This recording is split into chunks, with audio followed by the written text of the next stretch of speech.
अनि छिमेकीले पनि साह्रै हेप्यो हो। यसो अलिकति बारीमा तामल सामल रोपेको छिमेकीले उठी बास लगाए। कहिले गाई आएको हुन्छ त्यही तामल खाइरहेको हुन्छ, कहिले बाख्रो आएको हुन्छ।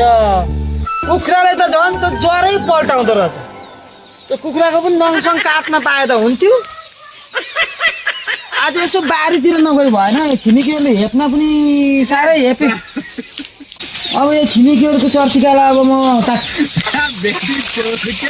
अनि छिमेकीहरूले मलाई हेप्यो के हुन् कि क्या आज जहिले बाख्रो छोडेका छन् छोडेका छन् छोडेका छन् छोडेका छन् छोडेका छन्। ओ छिमेकी कहाँ गए छिमेकी बाख्रो छोडेर? ओ छिमेकी यहाँ तिमीले यहाँ बाख्रो छोड्ने यसरी लिएर यो बिरुवा खा। यो बारी के मैले यहाँ छिमेकीलाई खाना लगाइदिएको यो बारी यो फल हो भने तिमीहरूलाई पनि खाने हो त। तर यो पशुलाई के गर्नु? यसलाई काटेर खान नमिल्ने। अहिले छिमेकीलाई भेट्नुपर्छ आज। नगरी भएन आज। यो बाख्रा छोडेर यिनले बारी बिरुवा यिनले एकदम सक्ने परे।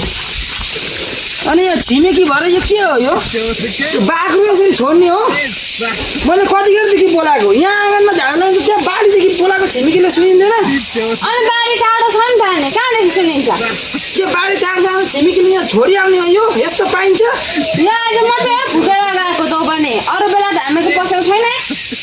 अस्ति पनि खाइरहेको थियो हिजो पनि र हिजो अस्ति हामीको पसेको होइन, हामी चाहिँ किन लिएर बाँध्नु? यो कुखुराले पनि सबै जरा पल्टाएको छ। त्यो नङ काट्ने हुन्छ नि हो, त्यो नङ काट्ने पनि लिएर त्यो नङ काटेर छोडिदिनु नि कुखुरा।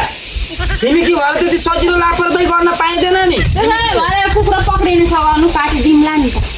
तिमीहरूको कुखुरा म काट्ने सघाउँछु। अनि नुङ्गा काटिदिनु भनेन पक्रिन सकिँदैन? ए म नुङ्ग्रा यसले काट्छु। आज एउटा खुट्टा दुईटा खुट्टा काट्ने लगेर पोलेर खाने।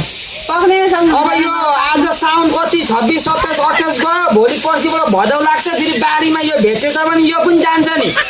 नछोड्नु छिमेकी भएपछि। छिमेकीसँग लापरवाही झगडा गरेको राम्रो होइन नि। छिमेकी भनेको सहिले चाहिन्छ। याद गर्नुहोस्, राम्रोसँगले बाँध्नु होला।